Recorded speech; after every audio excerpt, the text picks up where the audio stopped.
that. But nevertheless, TEXPROCIL has been 70 and it's sprightly and it's going strong. So in order to commemorate this event, we have this program today. Idea was we had a small cake cutting ceremony. We had the past chairman and the blessings of Suresh Kotak ji with us. And then we thought it would be appropriate to have a small session on the global trends in textile and apparel industry and what are the emerging opportunities for India. Although many people to whom we talk don't have a very optimistic view of the future, but still we thought that there must be some light at the end of the tunnel. So we thought it would be a good idea.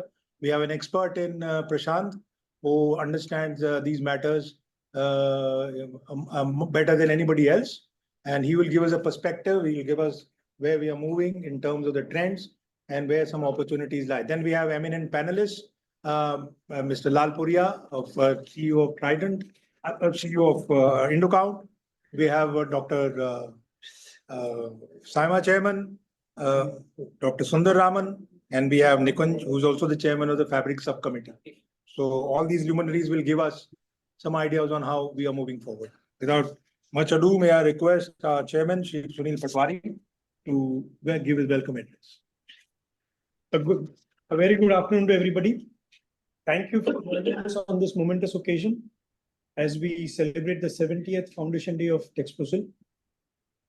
It's my great pleasure to welcome Suresh Bhai, Chairman of TAG, as our esteemed chief guest, Chairman CT, Shri Rakesh ji, Chairman Saima on line, our past chairman, Amit Bhai, Manoj ji, and eminent members who are online as well as in person here. I take this opportunity to extend our gratitude to all our past chairmen who have graciously sent their blessings and good wishes for this celebration. As many of you are aware, TEXPROCIL was established in 1954, recognizing the importance of the textile industry in the Indian economy at that point in time. It was a lot of credit for creation of TEXPROCIL went to the then Textile Commissioner, Mr. Swaminathan, and the initial members who included Sri Krishna Thakursi, Mr. Arvind Mafatlal, Mr. Ambalal Kilachand, Vital Chandavarkar, and Mr. T.V. Badley. Since the inception, TEXPROCIL has been a leader in promoting activities, managing all exports, including ready-made garments, till 1978, after which AEPC was formed, and Powerloom Textiles until 1995 when Pedexil was formed. In these years, the council not only endured but thrived due to the wisdom and leadership provided by the successive chairmen and committee members. Over time, the council has taken on the responsibilities such as managing MFA quotas, monitoring cotton yarn export ceilings, compiling statistics for traditional, non-traditional markets, certification of shipping bills. It is also defended from time to time anti-dumping and anti-subsidy measures initiated by importing countries after the phase out of the quotas. The council has also been actively involved in safeguarding actions initiated by countries like Cambodia, Korea, Turkey, Peru, Pakistan. In response to the evolving trade demands, the council has opened even overseas offices, starting with Hong Kong in 1997, after its accession to China. Then he also had an office in South Africa for a while. Then after the US quotas were removed in 2002-04, even in the US, we had an office. And Shanghai, following the China's accession to WTO in 2001. The Frankfurt office was also around for a long, long time. Moving ahead, the council launched the organizing of reverse buyer-seller meets, where we invited international buyers to India. We're also lead stakeholders in the Bharat Tex, the mega textile exhibition, the first episode of which was organized in 2024, and the next one is already announced for February 25. We've also initiated the GCC, General Certificate of Conformity Program, in collaboration with Control Union. And then we are now entrusted with the responsibility of implementing the Kasturi Bharat Cotton Bharat program of the Government of India in collaboration with the Government of India, Textile Ministry, and industry bodies and associations. Leading players like Wellspun, Trident, and Indocount have supported the program in cash and in kind. And together, the idea is to make Kasturi Cotton a brand, a recognized brand for quality and standardization and traceability. Kasturi is making notable progress through branding efforts and public engagement activities, such as workshops for farmers and ginners. In the cotton season 2024, we tested about 1,25,000 bales, of which approximately 50,000 bales were certified as Kasturi. Now the council is also working alongside other cotton standards such as Better Cotton BCI, Organic Cotton and Regen Agri to offer sustainable and branded cotton that meet Kasturi standards. Plans are also underway to introduce extra long cotton with fiber lengths of 31 mm or longer to cater to luxury cotton products. The development of sustainability models for Kasturi cotton is also in progress. With a steadfast commitment to quality and environmental responsibility, comprehensive traceability initiatives, Kasturi cotton aims to redefine expectations from Indian cotton in global markets. We anticipate that branded Indian cotton Kasturi will soon be recognized amongst the best.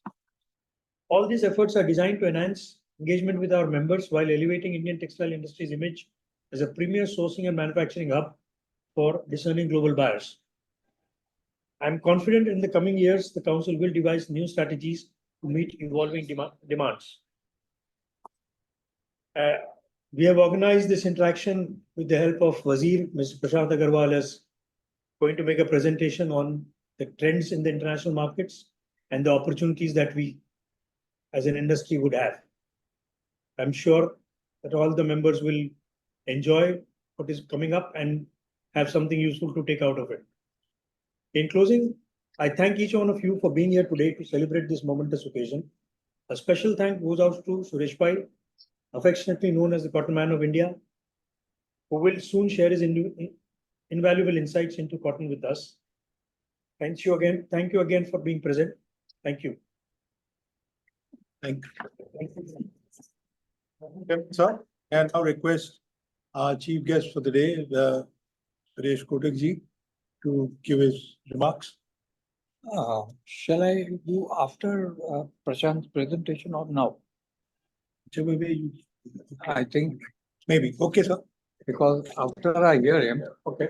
then I can add and Wonderful. So I think we'll move on now.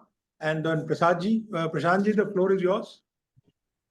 Thank you, sir. First of all, congratulations to whole TEXPROCIL chairmen, members and all who have taken India to where it is today. So while we might always talk about where we can go, but where we have reached is also one should celebrate. So I think it's important, and you all doyens who are sitting here have a huge contribution to make to take us here.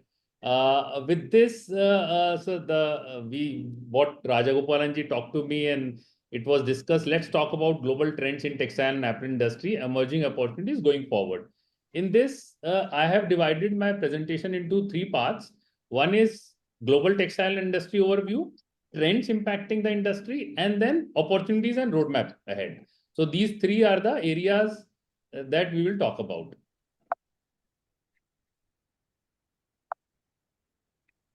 Is it moving? Yeah. It has moved. Yeah. Thank you. So first, let me give you a global overview.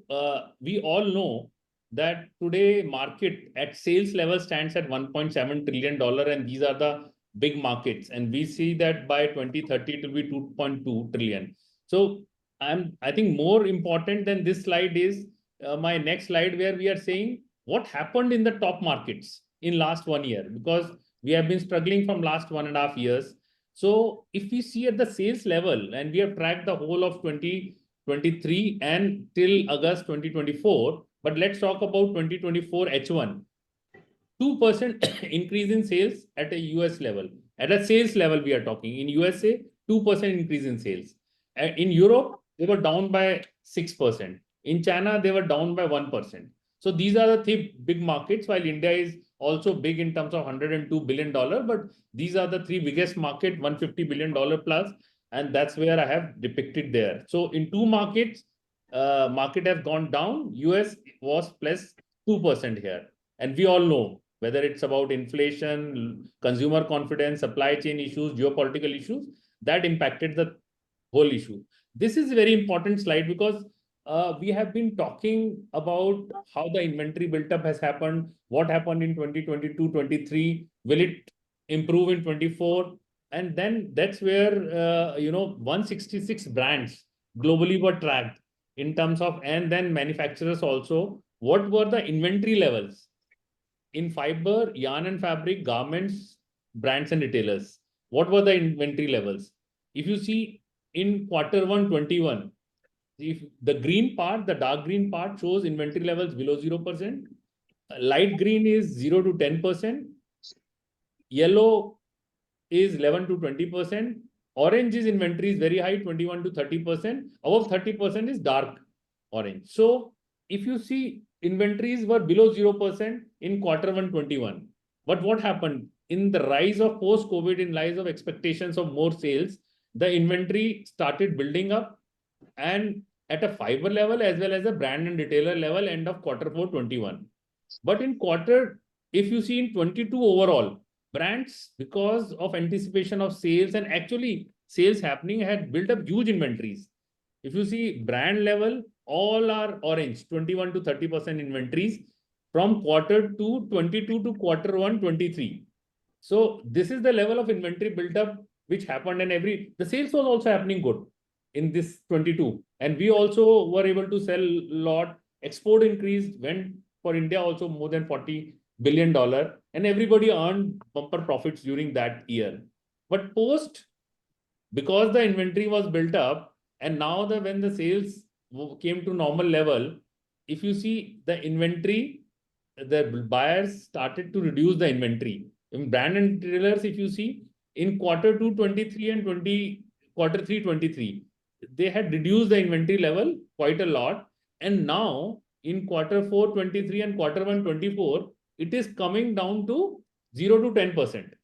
And it is for others, for fiber, yarn, fabrics and garments, is almost at a pre-COVID level.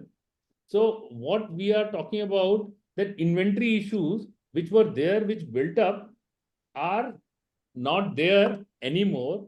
And you can see this from the subsequent slide.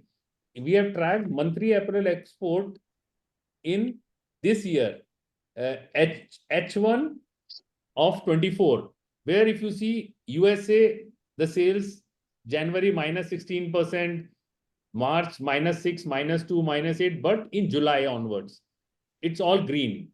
We are talking 2023 same year and 2024 same month. A month of 2023, suppose in July, and July month of 2024. US up by 4%, Europe up by 5%, UK up by 7%, Japan up by 16%. So overall, year to date till July, it was negative, but July itself is the month where we could see the green shoots, sir. Right? So this is where we are seeing inventories reducing, Fed again announcing rate cuts. If you see one more slide, one of the US macro indicators, two important indicators, inflation levels. January, February, March, like all inflation level from January of 3.1%, it has reached to 2.5, while it went to 5, 6, 7. But today it is 2.5. That's why Fed has started reducing the rate. Consumer confidence index, if you see in last from April, May, June, July, August was the highest, 103.3. So both in terms of consumer confidence index and inflation, US has improved, which we can see from the last slide, which I talked about, increase in sales in July and consumer confidence index and inflation. Both are related. So I'm just trying to put numbers to whatever we have been talking about. And because again, in general, I would have presented, but I thought let's do some research and put numbers into perspective so that we are all on the same page. So what from here I am saying, going forward, while there is again, we were talking before this presentation started, what's happening in Middle East, what's happening with Israel and Iran, will it have an impact? That's definitely on the cost and all. But overall, from the perspective of macro indicators, we are trying to move towards recovery in next 4-5 months. So earlier indicators were clearly scientifically, I have seen last 1.5 months, why it was down. If these macro indicators prove what we have been tracking always, then we see next 6 months will be better, but slowly becoming better. And 6 months onwards, it should be better from that perspective. And that's what are macro indicators. What changes do happen in between, we don't know, but macro indicators shows this. And from the earlier 2023, when we said that inventories are up, sales were down, it could be seen from $910 billion of trade. It went to 851 billion. So there was a loss of $60 billion in 2023 in terms of sales. Segmentation, like, almost $32 billion loss at a garment sale level, at a fabric level, it was a sale loss of almost $10 billion.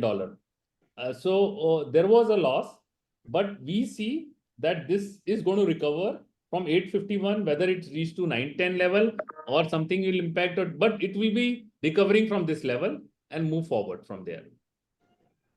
And some of, again, just to see who are for apparel export, who are the winners and losers in last 20 years and 5 years. If you see Bangladesh in 20 years tracking, first winners, Bangladesh from 4 billion has reached to 51 billion. Vietnam from 3 billion to 35 billion. Cambodia from 1 to 14, India from 5 to 16, at least 6% growth rate if you track for last 20 years. But when parallelly I see last 5 years, India is not there in the picture because we are only showing the winners. So it has moved from in apparel exports from $5 billion to 16, and from last 6-7 years, 8 years, we are seeing it is stuck. Sometimes today, last year it went to $14 billion, 14.5. So we are stuck somewhere. While all other countries, if you see in last 5 years, Pakistan has grown by 15%, Poland 15%, Bangladesh 8%, Vietnam 7%, Turkey, even Turkey with all inflation, wages in Turkey are today around $1,500 and $1,600. And still they are growing at 6%. So somewhere India, in terms of garment exports, has lost the track, and any garment export loss has an impact across the value chain. This is what we can see. Losers, we know again, whether it is Taiwan, Korea, Dominican Republic, Philippines. So I think these are obvious ones, but I think it was important to see that who are the winners for 20 years and 5 years. That's just to keep things in perspective. And India somehow lost race in terms of exports. Now, this was again some of the numbers, what has been happening and where we stand today. Let me now go to trends which are impacting the industry. I think more and more buyers we are talking to, India has a lot of MSME industry, and there are larger players which are few, and strategic partnership for consolidation. So suppose somebody is in fabric player in India and you are good in garmenting in Bangladesh and Vietnam, instead of saying, okay, you have to put up garmenting in India, it might take 2-3 years. Why don't I partner with somebody in Bangladesh and Vietnam and see that strategic partnership and consolidation can happen? Shahi has just tied up in Taiwan, one company for his synthetic fabric and expansions. So there are, because of this new changes which are happening globally because of FTA, geopolitical changes, there are strategic partnership for consolidation which are going to happen. That is one important trend. Shift towards vertical integrated players. If you see, and I will show some of the numbers further, people are talking about not only a fabric player, I have to be vertically integrated. Good if you have yarn fabric garments. Okay, fine. If you have don't have yarn, you can buy yarn, but fabric and garments become very important. And they are looking to buy from consolidated big players. This is one big trend which is there, and which we can see from some of the numbers I will tell from the research. Focus on sustainability. While we may talk about what is the cost of sustainability, what's happening, I'm not saying it's going to happen in next 5 years, something drastic is going to happen, but a path or a roadmap to sustainability has to be very, very clear for everybody. Even if whatever kind of investments is something like you are in game, if you are following a roadmap on sustainability. If you are not following, you are not there. It's that kind of trend we could see. And global geopolitical unrest, we all know, we all read, nobody has control, but it has an impact on how the supply chain is going to behave in times to come. So just to further talk about numbers, when we are saying consolidation, if you see some of the brands, I have long list of brands, but some of the brands, guess who was buying from 500 manufacturers is now buying from 135. H&M from 1900 to 1300. PVH from 566 to 456. Contour brands 700 to 596. Levi's Inditex from 1985 to 1729. So everybody is trying to, so you can't switch on and switch off, but everybody is trying to see that where we can consolidate. The smaller players will have a tough time, larger players will get more orders, but larger players have to definitely also put their house in order to ensure that whatever service or delivery or cost is needed is taken care of. Now let's, again, if you see global leaders who are $2 billion plus, they all are, if you see business segment, all are vertically integrated. I've just mapped some of the big top players, $2 billion plus, and I have personally seen some of the factories there, where they're all knit fabric, apparel, yarn fabric, somebody like Ramatex, yarn fabric, apparel, Pichau, yarn fabric, denim, and then all other kinds of fabrics also. So everybody is kind of vertically integrated. Even today, Shahi has like a lot of integrations which are happening, has happened, are further happening because they want to be secure. And secondly, they know they have to have a control over supply chain if they have to be a really creditworthy supplier. So this is one important trend which is there. Focus on sustainability. I think all of us know whether brands, retailers, all have declared their targets, sustainability targets for next 5 years, 10 years. Consumers are looking for it. Again, looking for an option without a cost increase or otherwise, or reused clothing. So there are a lot of things happening in this area. And there are rules, regulations, and laws which are coming. Sustainability, again, EU strategy for sustainable and circular textiles. US is also building. India is also trying to. So everybody is. So once these things happen, it will have an impact clearly there. Leading global. Hello? Yeah. And then we are talking about global manufacturers. These are some of the examples. Again, India has 4 LEED certified factories, but Bangladesh has 84 LEED certified factories. Platinum LEED certified. I am not saying only LEED, platinum LEED. 4 versus 84. So I think if they can invest, we should also invest in platinum LEED certified factories. We should not be lagging behind there. So again, India stands a chance because a lot of dynamics changing in terms of apparel trade shift. China having 37% share has moved to 32, while Bangladesh, Vietnam has gained. India stands where it is. So status quo, I don't know how far it's going to happen. These are few of the sectors which I thought let me list. I think where the opportunities when we talk about segments, MMF fabric, we have $71 billion exports.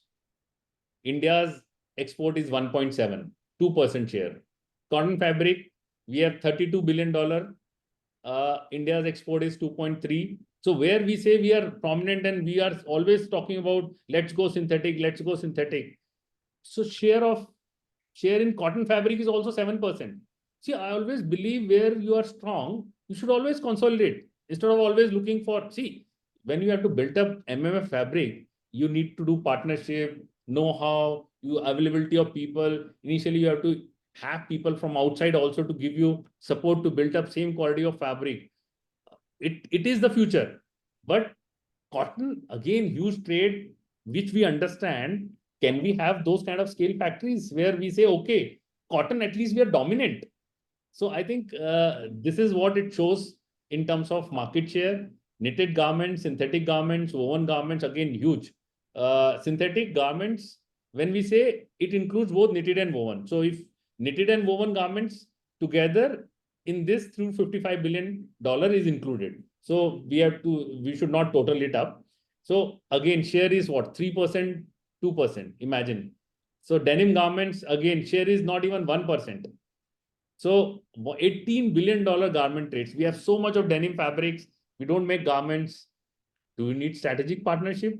Do we need to make garments of our own? We have to think and we have to invest strategically. These are numbers which clearly shows that it's not something that trade is not there, what to do. Then in home textiles, when we talk about, definitely there are players like Welspun, Trident, Indocount, Himmat Singha. So we have big players and they're all performing well. So this shows that even if in India you have large scale factories, they all perform. You have to have courage to put up those factories. And within those, while we are very good in US from towels and bed sheets, but in terms of carpets, except Welspun, who is building up, furnishing, furnishing, blankets, bed linen. So all have good markets and our share is like 0.8, 0.6%. Technical textiles, again, huge market and huge, like we had only 2% share. So some of the opportunities, just wanted to, I don't have time that I can explain each and every segment, but I just wanted to put numbers and perspective so that we see that if we want to say wherever we are strong, even cotton we are strong, let's say that we have 15 to 20% share at least. Strong means that. If you have 5 to 7% share, does not mean you are strong. So today, wherever China is strong is all 40%, 30% plus share. So I'm not even going there. I'm saying if we are strong, let's talk about this share and then we say that we are strong there. So my last slide, I think roadmap for excellence is buyer dominated.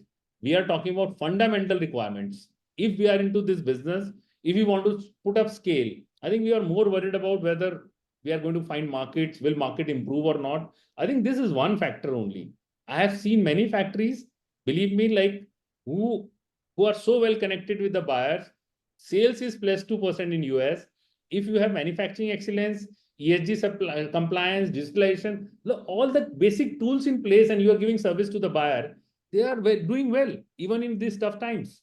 Fully booked, they're expanding, they're going into different countries. But again, if you are not a prominent player, you don't have all this, I think you struggle. This is where the whole mathematics lies. Pivotal requirements, virtual, actual integration, design, product development, multi-country manufacturing. When we say, we do say, oh, we are in touch with our suppliers, buyers, we do design product development. We have to set budgets. We have to set, this is what I'm going to invest. It's not going to give me result today, 3 years, 5 years. But do we have a budget? Or the owner decides, okay, this much I will spend on product development this year. Or, okay, he approves something. So I think these are pivotal requirements, fundamental requirements, and ultimate goal is strategic partnerships and growth for India. This is how we have to see things, even if there are ups and downs. If we are following, I'm sharing from my experience of those, I've seen these factories. In these tough times also, they are making money and making profits, but they have such close relationship with buyers. They're so dominated, they're making it happen. And this is what I would say. Thank you for your patient listening. And this is what I wanted to share in the short time that we had today. We can always have discussions further, sir. Wonderful. I think it was the most comprehensive presentation. The spirit of the times in terms of the trends and also the roadmap, which is very, very important. Going forward from today, the business has to make some fundamental shifts, as you have rightly pointed out. So I think without wasting much time, I'll request Kotak sir, like to give us an overview, like considering all the trends and challenges, like on the roadmap suggested.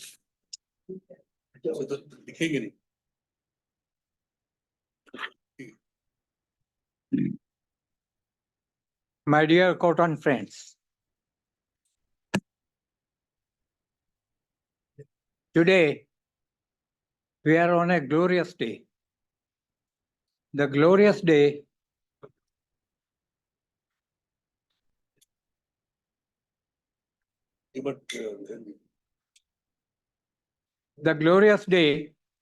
is the foundation day and the foundational work which TEXPROCIL has been doing. From 1954, over the course of the time, they have put in the best efforts and the kind of dedication, they have become a prime organization recognized all over the world. The only organization which has made its footprint very deep is TEXPROCIL, and we are proud of TEXPROCIL, and so we are jubilant on the day today. Friends, we have galaxy of past presidents. We had our president. We have also president from city.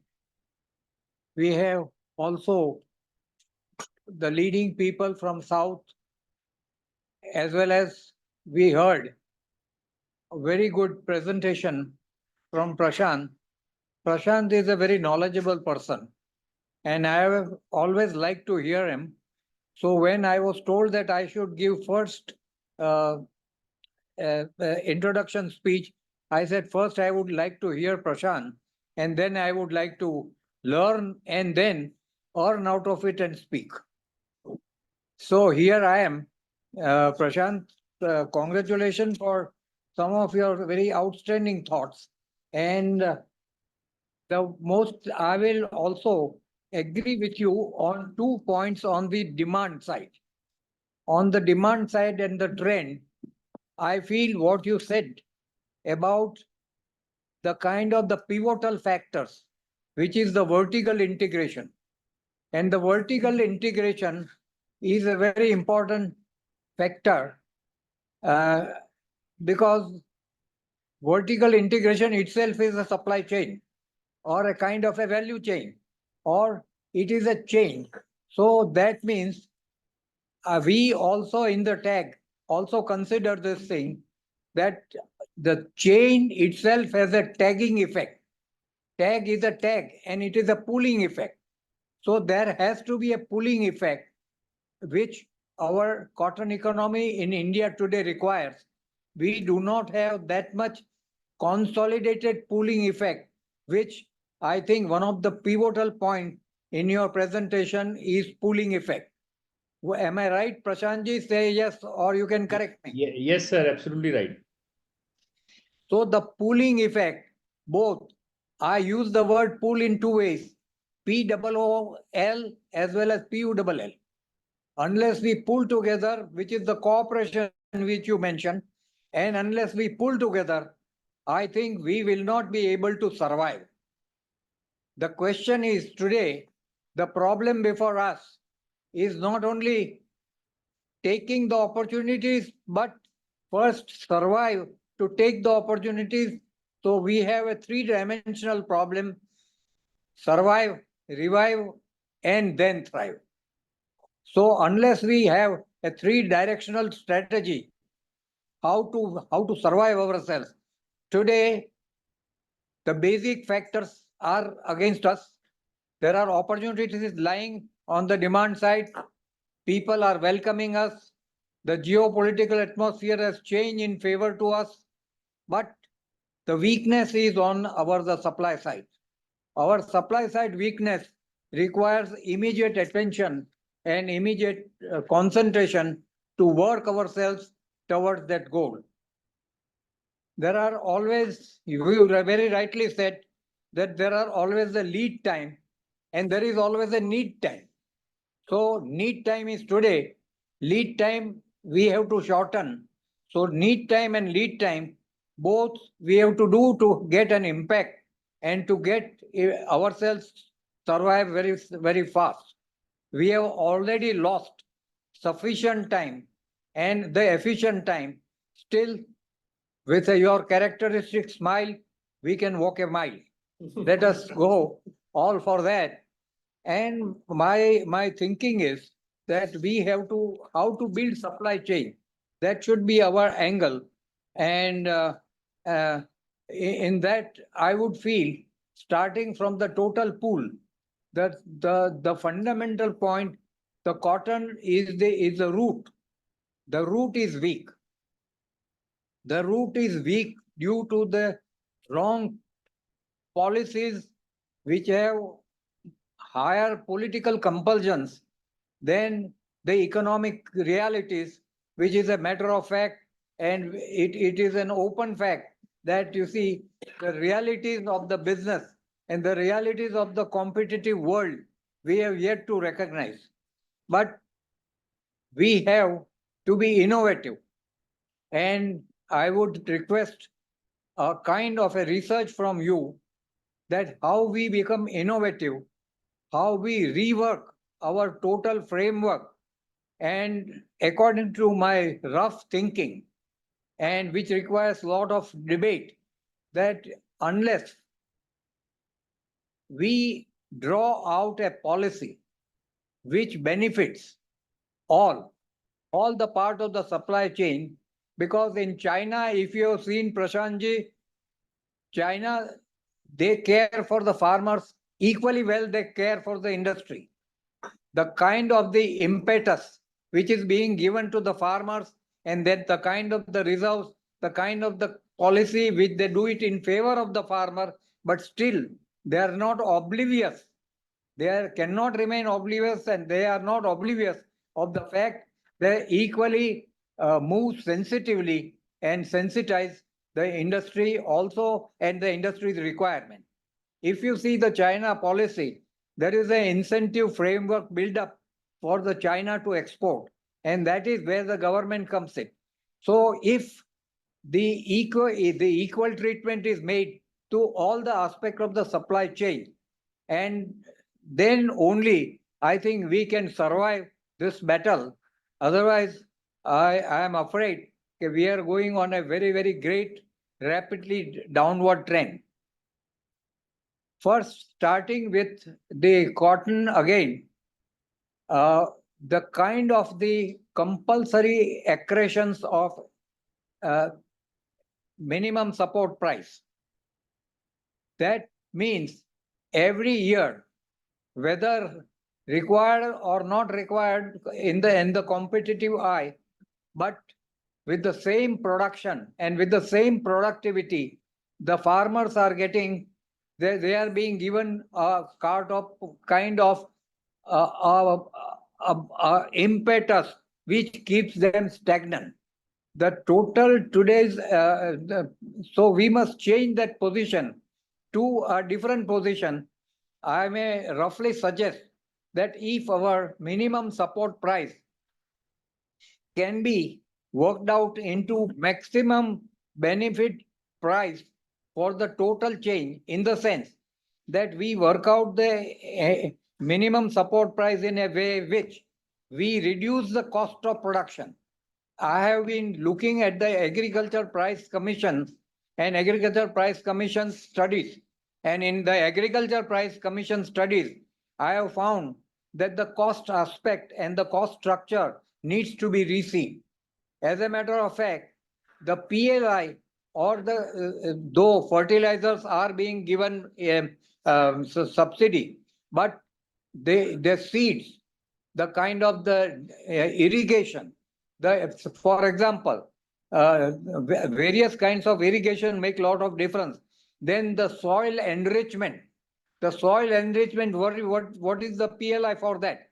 Because the soil enrichment itself is missing. So the weakness of our crop has multiple factors on the agronomy side. So there, if we use the PLI to strengthen our production and let everybody benefit, the whole chain must get benefit. The farmers, the policy must be such that farmers also get, they also become prabal, we also become sabal. So they have to become strengthful, no doubt. But equally, simultaneously, the industry has to become strengthful. So this kind of policy is workable. In my opinion, roughly, I have been thinking on it. And if we see all the costing aspects, I can see. Now, for example, the costing aspects, you can bear me out that the energy cost to the textile industry is 30%. Am I right on that figure? Energy cost to the industry is 30%. No, it's less. Is it? Yeah, it's less. But I was told that it is 30%. It depends on which segment Maybe- you are in. Or Right. maybe you're saying 30% of the production cost or something like that. Depends which segment, as in. But- Revenue ka 30%. But comparing the cost structures of the other countries, I think we are under a very strong, high energy cost also. So my point is, basically, let us look at the cost. We have not looked at the cost. We have gone on just giving benefits. Oh, itna inflation बढ़ा, itna ये हुआ, वो हुआ, और MSP को बढ़ाते जाओ. So MSP may be replaced by a concept called maximum benefit to the supply chain. Because if the supply chain does not survive, then the kind of the industry will not survive.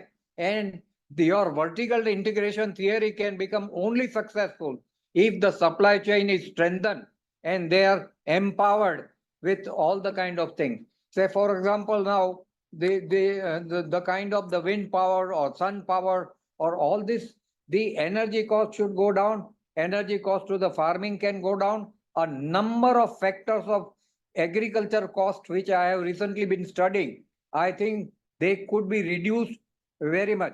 As a matter of fact, if I see the kind of the seed distribution policy is highly defective, and seed is one of the reason why we suffer, and there government has to plunge in.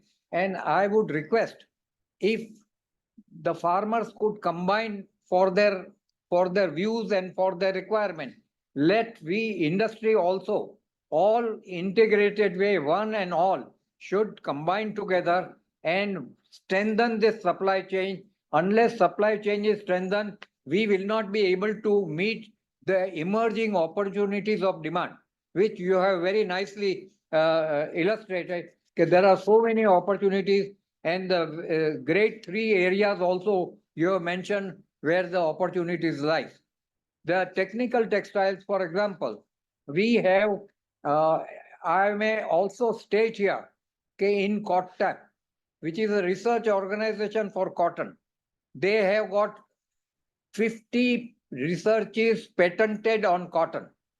But none of our entrepreneurs are willing to take up that and commercialize it, which can add strength to the value chain, which can add value to the farmers, which can give more income to the farmer. I think once I took Tushar with me. Tushar, could you tell me what did you see there? Huh? Sarkot. Yes. What did you see there? Different fibers that they have come out with, different methods of research that they are doing. Yeah. So quite very impressive. I think so people should visit it. Yeah. And get more. And the kind of the blends. Now our various blend, and the cotton is the most fertile, most versatile fiber, and we can take the blend issues, that the blend not with the blend with with the natural fibers. The blend with the natural fibers is where we should take up, and we can produce most wonderful result. For example, the bast fibers, the fibers of jute, there are various varieties, about 10 varieties. Out of that, you can produce wonderful fiber, even for technical textiles. But very few entrepreneurs want to go into that. That is why our entrepreneurship, and I would recommend Cotton Promotion Council to take some new measures, sir, so that we can enter into natural fiber area along with cotton, and have partnership with such research organization. Sarkot is since 1924. 3 days back, I was there, and they were all lamenting that nobody even wants to care and see what innovations we have done. They have come out with, out of cotton residues, nano cellulosic. And nano cellulosic, the kind of the research they have made is not even made by America. And because I know Cotton Incorporated makes a lot of researches, the kind of researches which our Sarkot has made is superb. Though they are not given much budget, but the way in which dedicatedly the scientists are working, it is marvelous. So I would request TEXPROCIL I think TEXPROCIL have been taking more account of, recently I have been noticing that this point has been taken into account by Dr. Siddharth. So that is a good point and that can strengthen us. I have a lot of things to say, but I would only say that if we get together, we can definitely definitely change, but we have to start right today. Time is elapsing. Time is today, and we must start from today. Otherwise, we'll be too late in the game. We'll be out of the market of the world. Thank you, sir.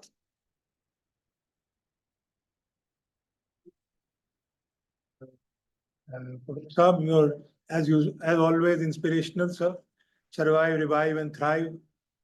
Pull and pull. I mean, these are need time and lead time. I think these are really something not catchy phrases, but really hold a lot of reality behind it. So I think now we come to the panelists. We have very distinguished members. I think I will start with permission, especially on the roadmap for excellence in buyer-dominated world. That was a very good slide in which I think Prashant told us very clearly how we should move forward. I will just repeat it for a few minutes. Fundamental requirements of manufacturing excellence, then ESG compliance and digitalization. And the pivotal requirements, that is the key part, virtual and actual integration, design and product development, and multi-country manufacturing, leading to what is called the strategic partnership. And there's nobody else in this room, in the panel, than Mr. K.K. Lalpuria of Indocount, who has really, with their partnership Indocount with Flavitech USA Incorporated, which has really given them not only manufacturing facilities overseas, but also a distribution mechanism whereby they can reach out to North America. And then Vam Sutta home textile brand, which is iconic, which has also made them really a world-class player in home textile. So I think we must have the benefit of his views, how he looks at the future, especially a company like his, which has taken India across the globe, and the opportunities, sir. Thank you. So thank you, first of all, TEXPROCIL, for providing this opportunity to be among you all to celebrate the 70th birthday of TEXPROCIL.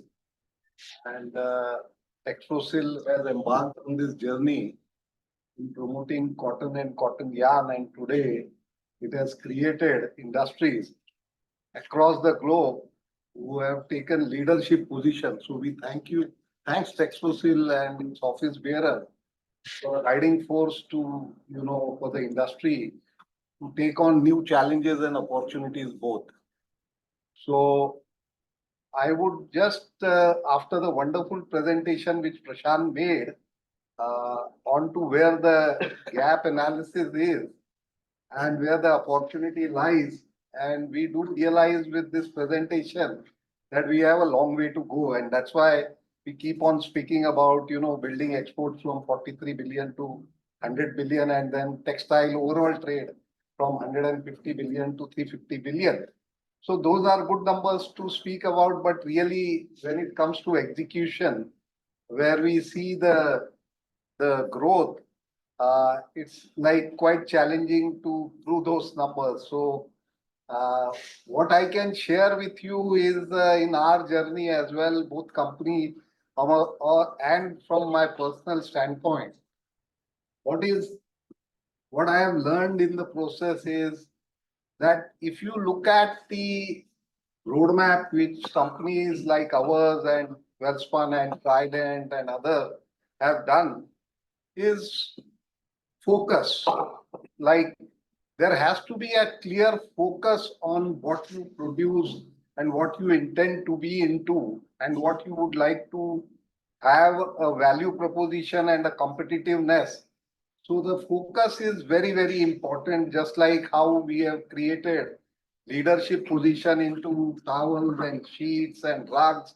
So if you look at the horizon, you see companies, they have clear-cut focus on to building large capacities in order to build in the competitiveness. So, and if you look at from a country standpoint also, like Bangladesh, if you look at them, they have created a focus on to knits. So knitted garment, knitted, fabric.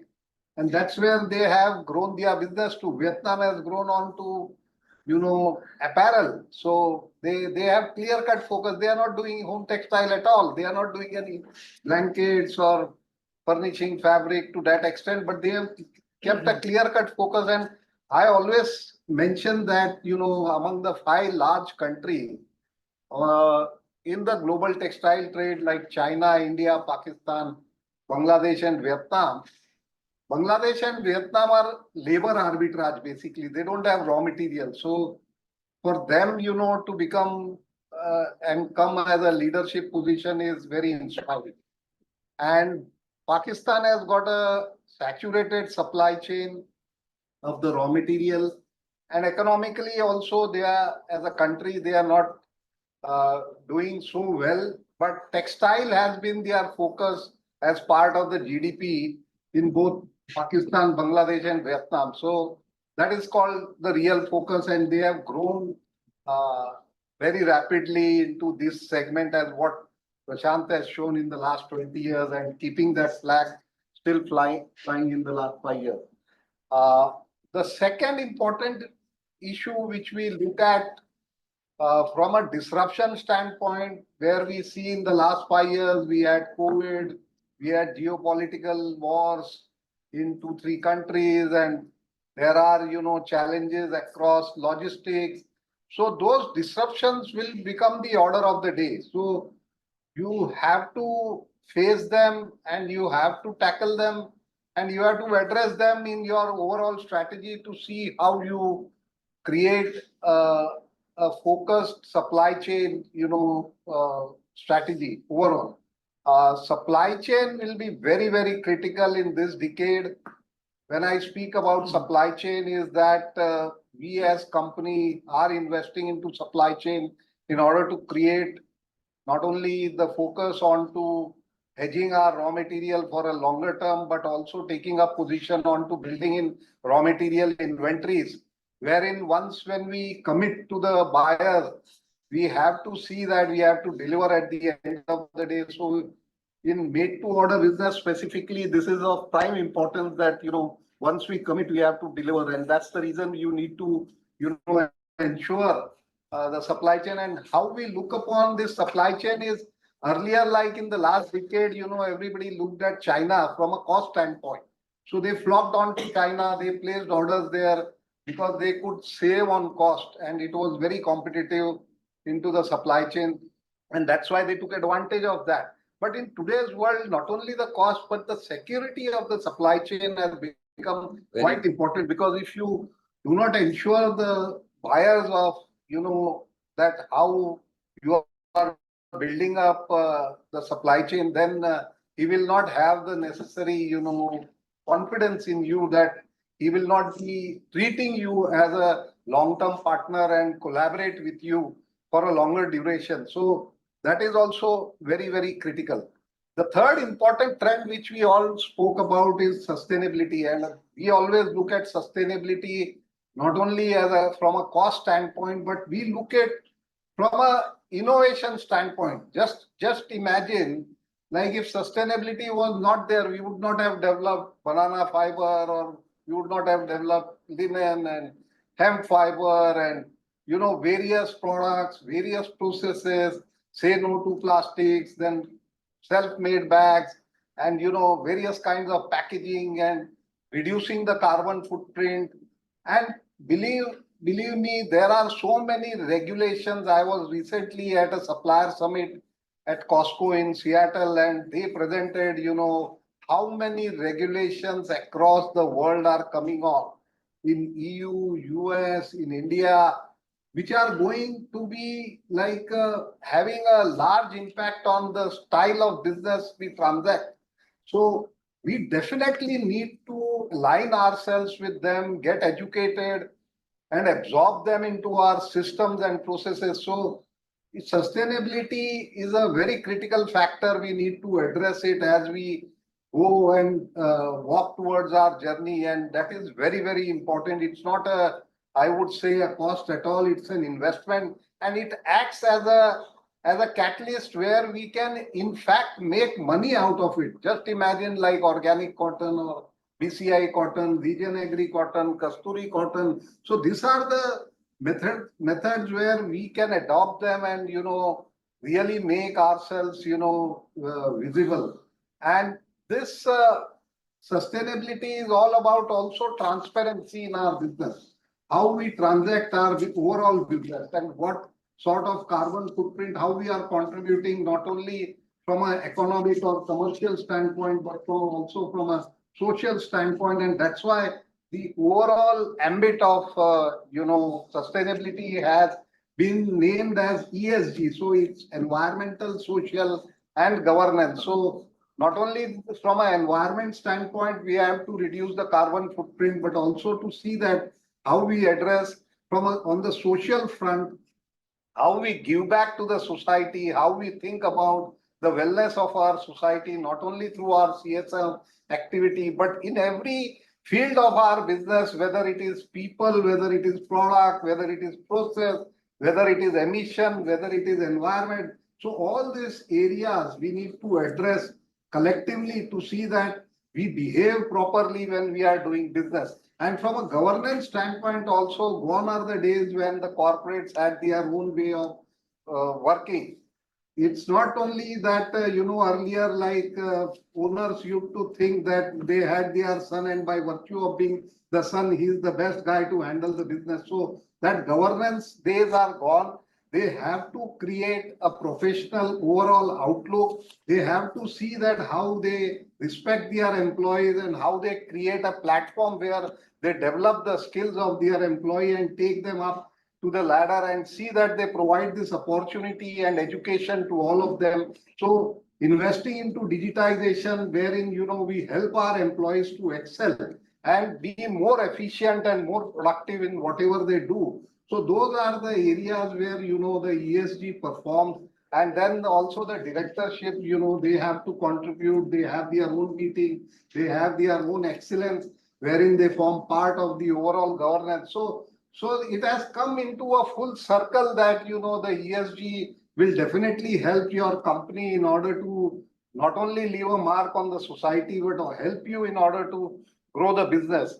Now, we speak a lot about, skill development and all that. I'll just give you an example. Like we had put in a state-of-art, factory at Kolhapur for producing comforters and quilts and coverlets and duvets and all that. And believe me, we are not finding those skilled laborers, yet. So we have to train them up. And seldom I think, that why can't be there institute where, in the clusters where we have, skill developments, say specifically for textiles, like say merchandising is there, then the logistic area is there.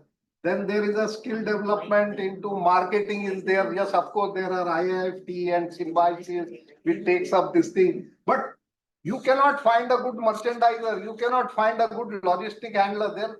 The ways have changed. Like you just have a documentation and, you call up a freight forwarder and manage your freight. So gone are those days and there have to be a lot of creativity in this area. Then earlier, like the freight was a component of only 0.5% or 1% of your total sales revenue. Today, it is 4% of your revenue. So you have to see that how you excel in that area by bringing upon, education and learning very specific to your needs, wherein you build institutes to develop, good merchandiser, good marketing person, knowledgeable people in the field of, textiles so that they can really contribute. So the skill development has to really come from the grassroots level. And that's why we as a company are also building in a center of excellence in, near Nagpur in Warora district, where, there we got inspired by a center of excellence for oranges, because we went to Nagpur to have our BCI cotton, initiative.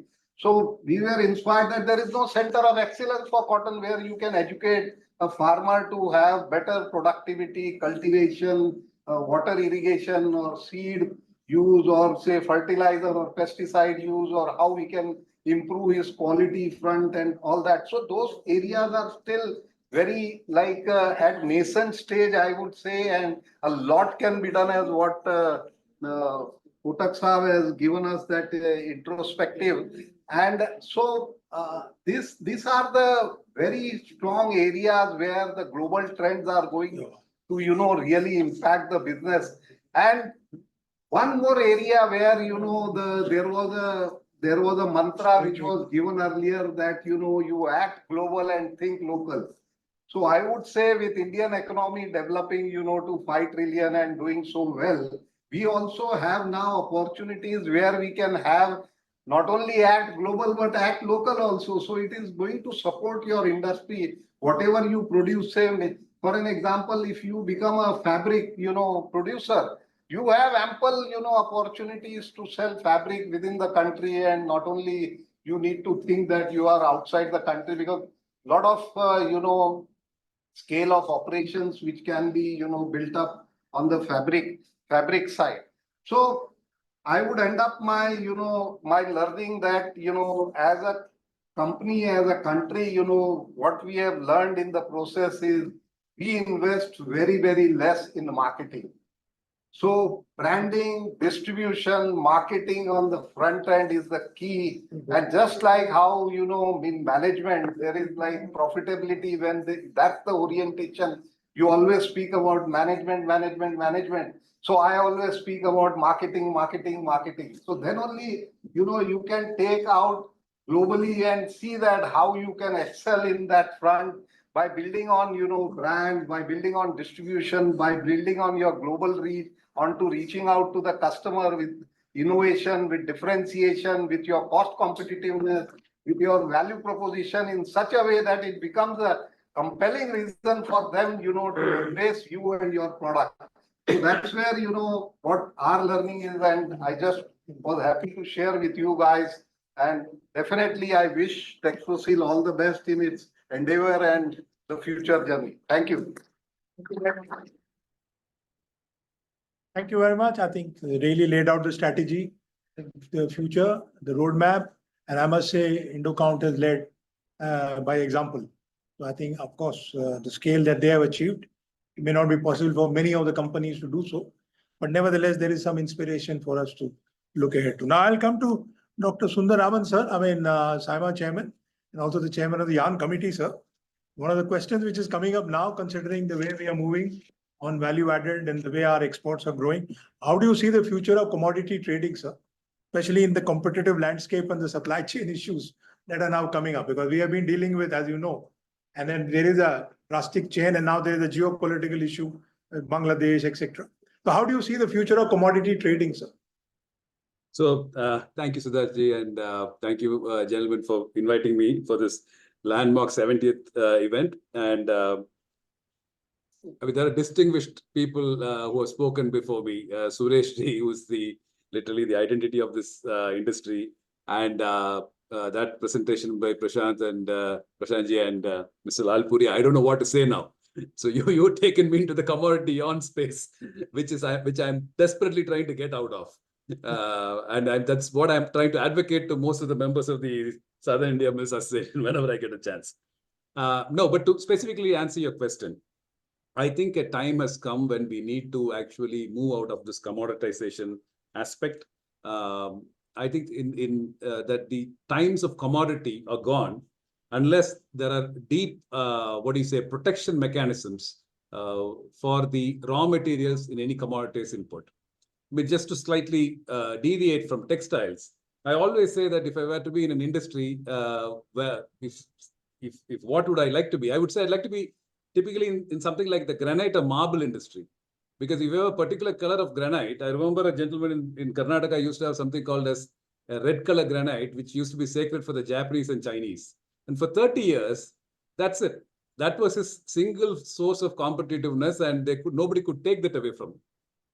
Unfortunately, we are living in a world where that is not possible for us, and where we are, to a large extent, converters, efficient converters of cotton, be that Indian cotton, be that ELS from overseas, to the needs of our buyers. Interestingly, what happened was some of our strengths in the past have become our weaknesses.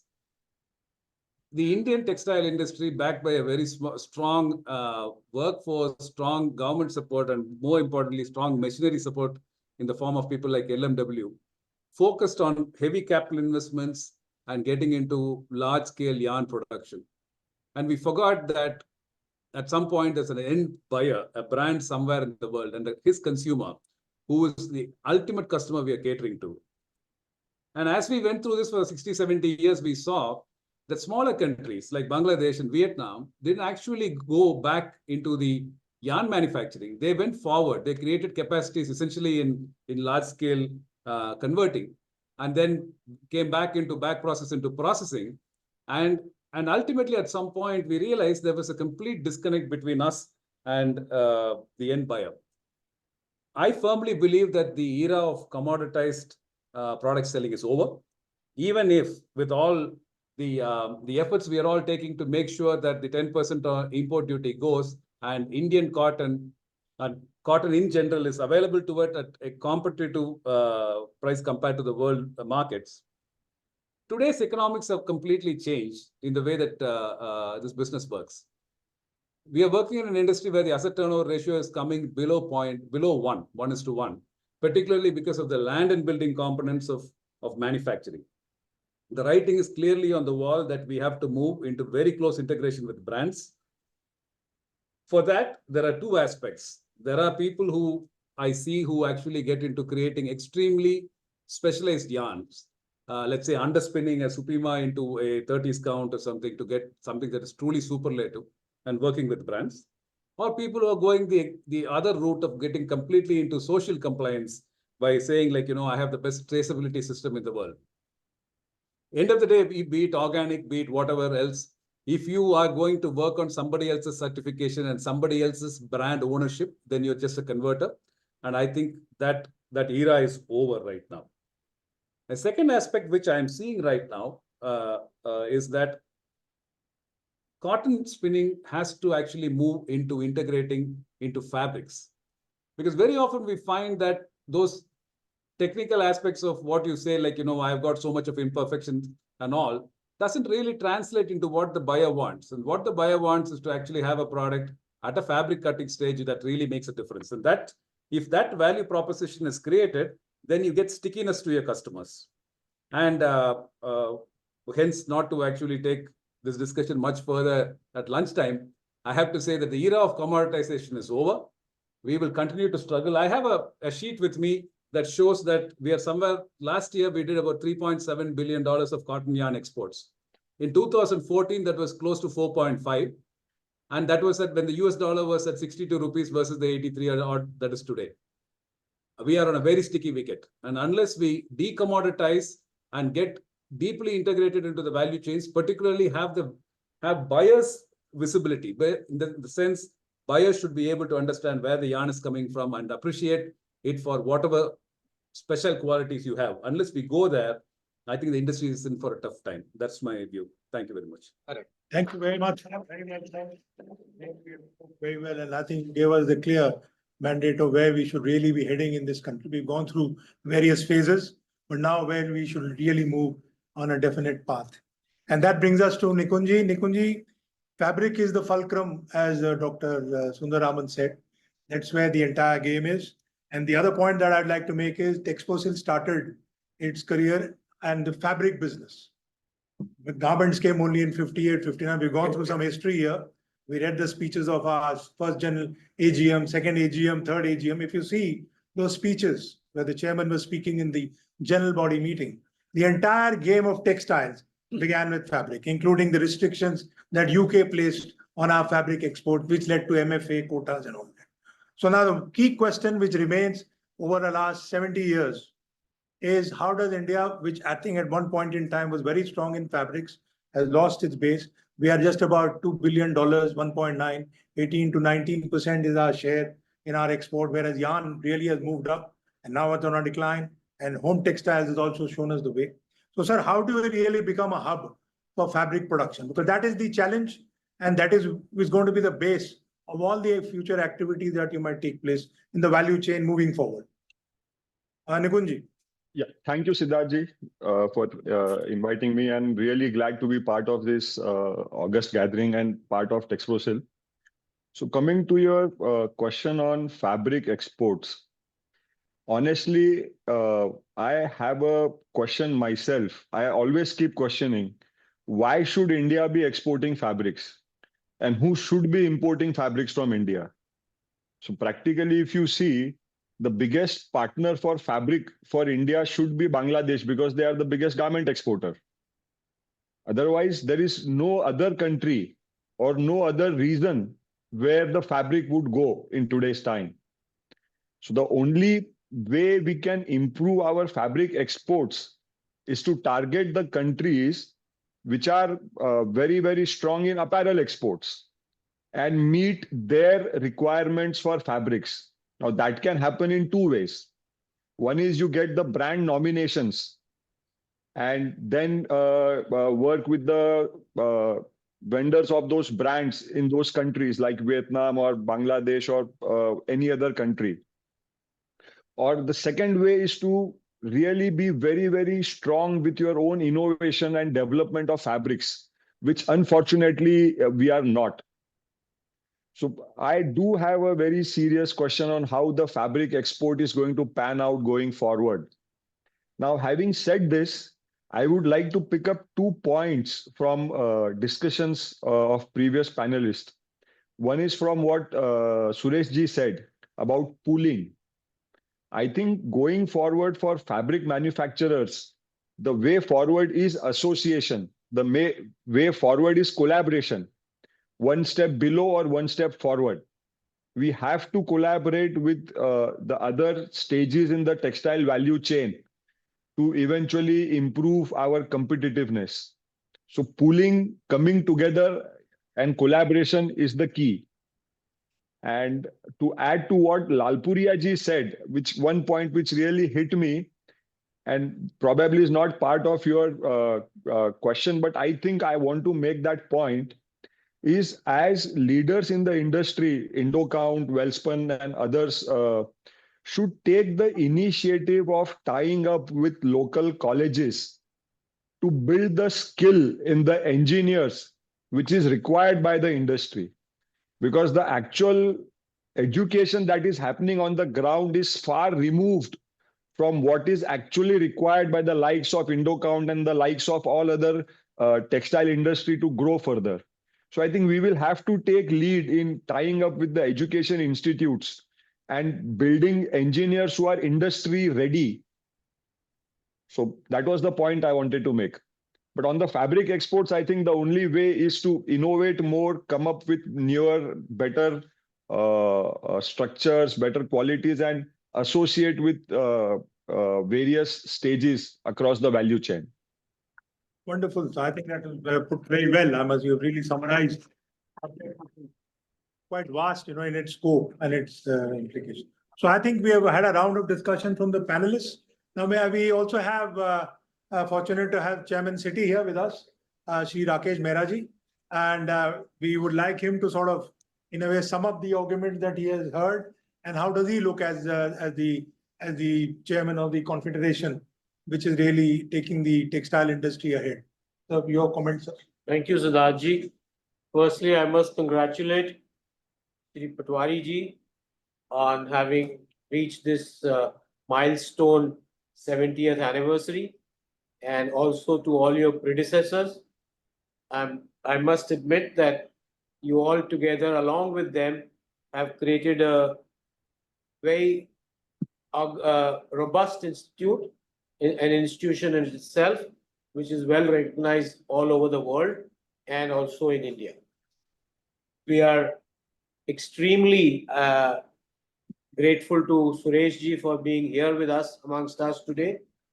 I have been interacting with him for the last few years, not for long, but his vision and his ideas and his guidance is always par excellence. And I must admit that I've only learned from him a lot of things. Thank you so much, Suresh ji, for your inputs. Similarly, Lalpuria ji has also given us a lot of inputs. Prashant, Nikunj, Dr. Sundaraman, thank you all for having given us your inputs, and it's been a very interesting deliberation for the last 1 hour, 1.5 hours. And I'm sure my colleagues sitting on the table here have also enjoyed every bit of it. And a lot has been said. I'll just give you my few bits since you said I must give something. So, we in India are probably the largest producer of cotton. We keep changing places with China. Sometimes वो आगे हो जाता है, कभी हम आगे हो जाते हैं. It is really saddening to note that our exports have stagnated. Maybe 1 billion here or there, 2 billion here or there is no big deal. All the while we are only trying to, say that, okay, cotton will not be able to fulfill the need of the buyer. It is MMF who's going to fulfill all the needs. I'm an MMF man, so I must say, I would say that's all negative marketing. Why don't we ever say that, okay, we talk of 12 billion and 5 billion here, baki MMF se hai. Why don't we say 5 ka 10 kaise karna hai? 5 ka 10 karo, that is what the customer wants. We want cotton. All of us are sitting here. How many of you are wearing MMF? We are all wearing cotton. So there is a lot to do. We have to learn together. We have to get better yields. We have to all get together. The government has to understand. Unfortunately, the government also, everybody thinks, no, the need for fibers is going to come from MMF. Agreed. World over, it is more. But still, if you look at Brazil, you look at Australia, they are 4 times our productivity, 4 times our yields. So if we were to become 4 times, okay, there are a lot to go into it, whether it is seed, whether it is soil, whatever it is. So we must really think of how to improve the cotton production in this country. And once that is improved, increased, I'm sure the value chain will also go ahead. We are stagnating, and we took the example of Vietnam and Bangladesh were put together, were highlighted. I think they've all done wonderfully well. Yes. We have always been talking that we need the raw material in the country to be able to suffice. Here are 2 live examples who don't have any raw material, but still they are doing better than us. Why? They have access to the cheapest, the most competitive, the best quality from the world over. So yes, a lot of thought process has to go into it. So that's just a few points I had in my mind. So wishing the association the best wishes, the best of luck, and I'm sure in the years to come, they'll all do even better. Thank you very much. For your word, and just to the perspective that yesterday there was a slide which was put out by the Ministry of Textile, which says that out of $14.5 billion of garment exports, 8.25 was cotton garments. So 66% of the garments being exported, even as we spoke yesterday, is cotton. So, sir, you're right. The cotton has a major role to play. It has been a mainstay. And now I think I'll just take a minute before you sum it up. I am pleasantly surprised or happy to see the way the discussion has happened. We've got very actionable points, starting with Prashant ji to Suresh bhai, Lalpuria ji, Dr. Sundaraman and Nikunj. So that's one important thing. I just thought I'll highlight 2 facts that we are confronted with. One is the need to integrate the chain, to have integrated players. And the other thing is the existing structure of our industry, where we are basically dominated by small players. We are a fragmented industry, self-entrepreneurs, small entrepreneurs. Now, how do we blend these 2 realities to become competitive and to conquer the markets that we wish to conquer? Where we have to go, people have pointed out the right directions. How to go is something for us to figure out. So I leave you all with that question and let Dr. Rajgopal stuff some of the things. Anyway, thank you very much, sir. I think there's nothing more for me to add. We really got a lot of wisdom out of today's session. I really thank all the panelists for their taking time out and spending an hour and a half with us. I really thank Chairman City for having also joined in our celebration. Our heartfelt thanks to Suresh Kotak ji, who has always been with us even one phone call to him, and he's always there to be with us and discuss with us and guide us and inspire us. And really, we feel humbled in his presence because he has been a real, even at the sprightly young age at which he is, he comes up with some brilliant thoughts, and especially on which is a passion. And it's a minimum support price with maximum benefit is a paper he is trying to work on which he has also talked to us on many occasions. Hopefully, we'll see some light on that. Thanks to our chairman, who has always inspired us and is also present today. Thanks to our past chairman, Manoj Bhai, Amit Bhai, and our committee members, Preeti, Prem sir, Malik Saab. You have always been there for us. Even today, he takes interest in all our activities, and he has always had the benefit of his views and his ideas, sir. We've all built up this organization.